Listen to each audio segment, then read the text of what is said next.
Welcome back to Blue's Garden. And it's been a challenging spring.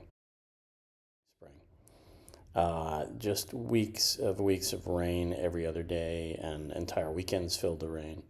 So this is finally me getting back out to the garden. I'm sorry I'm traveling as I record this, but finally getting back to the garden and trussing up tomatoes, cutting my garlic scapes, and just in general catching up. Give you a quick tour here and also take you through, again, trellising some of my cherry tomatoes and then cutting the garlic scapes. Let's take a look. At one point I knew what all these were, but this is actually just what we call a weed growing next to. These are lace cap hydrangea that I have out in the yard. Really nice when this is all fully in bloom. A little tiny tom porch tomato and some basil growing right on the porch.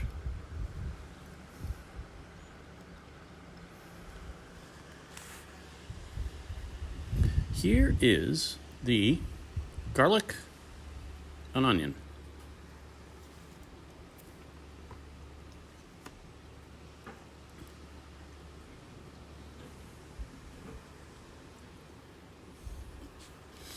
As promised, finally the first clear day, and I can get outside and get to tying up and trellising my tomatoes. It's sort of a modified Florida weave. I'm going to take some of the string and go down and kind of weave around plants and back through the netting and back around the outside of plants. Next time I do this, I'll go the other direction. So there'll be a scissor, a cross, X-cross around. But it's my modified Florida weave. These are all the cherry tomatoes I'm taking care of first. Oh, but first I actually have to make knots in all the string.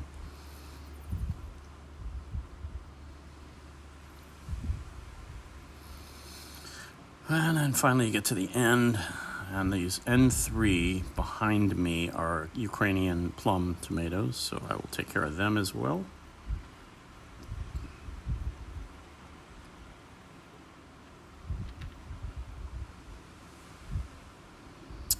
I mentioned the garlic scapes. This curly I will cut up, and I usually make a garlic scape pesto. Some of the fresh basil, some olive oil, this. I toast the pine nuts separately when I'm doing the pesto, crush it up and serve that up fresh. But the garlic pesto I actually freeze into tiny little cubes and then take out as needed for whatever I'm cooking. It was always grate some fresh parm on there. But so that's the garlic scapes. 3 different varieties. On that side where I just was is the shortest of the bunch. Nice little haul.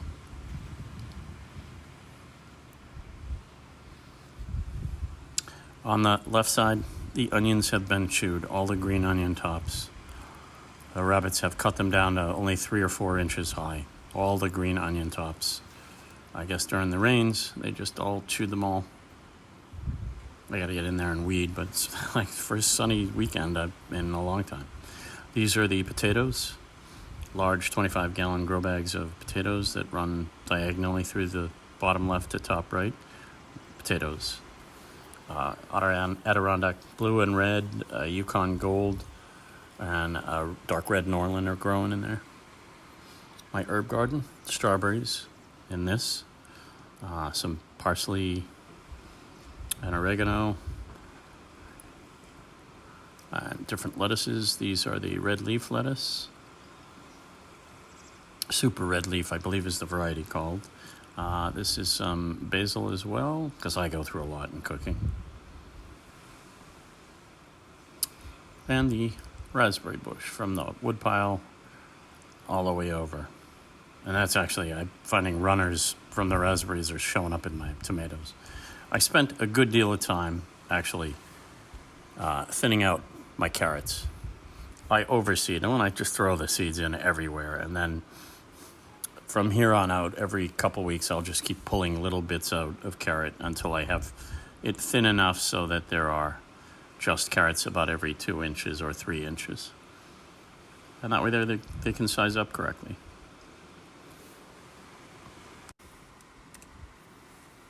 We'll tour the rest of the garden. These are the eggplant. Got 4 of them growing.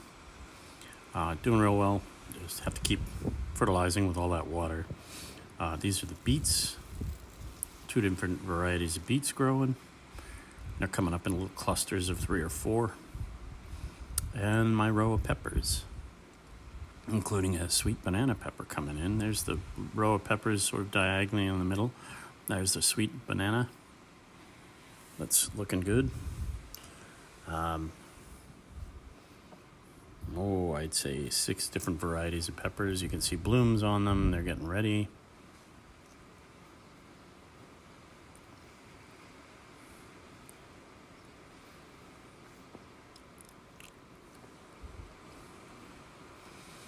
See what I mean about the onion being chewed by rabbits?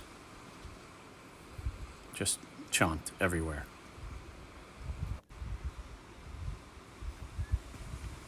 A couple of grow bags of cucumbers.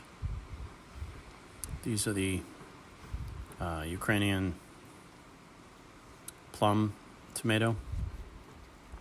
You see some fruit on there. There's some marigolds also planted in there with each of the. There's some mystery potatoes behind. That's the third, which for some reason is much taller than the others. Again, more onions, green onions that have been chomped. This is the row of cherry tomatoes, about 6 different varieties that I just trellised up.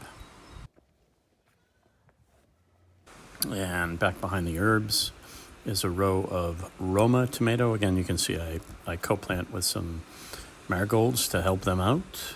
So these are the 6 Roma tomato, and you can see it's fruiting up, coming soon.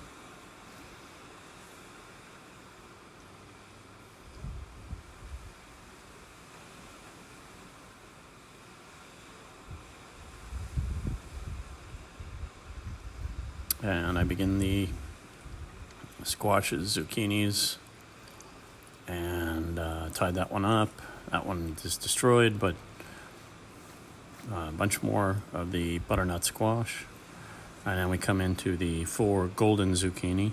These 4 here are golden zucchini. And then I get into some of my slicing tomatoes. These guys here, and there's 6 or 7 varieties, a couple of beefsteaks in here.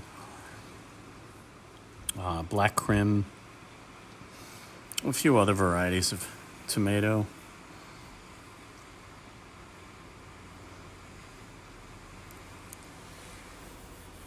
These are the Black Krim on this side, with the marigolds also planted.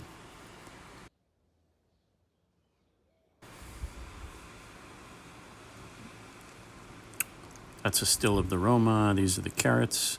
Next to carrots are a couple of Brandywine yellow and pineapple. Those are pineapple tomato, and these 2 are Brandywine yellow. And then there's about 8 or 10 more slicers. Giant Krim and mushroom basket tomato.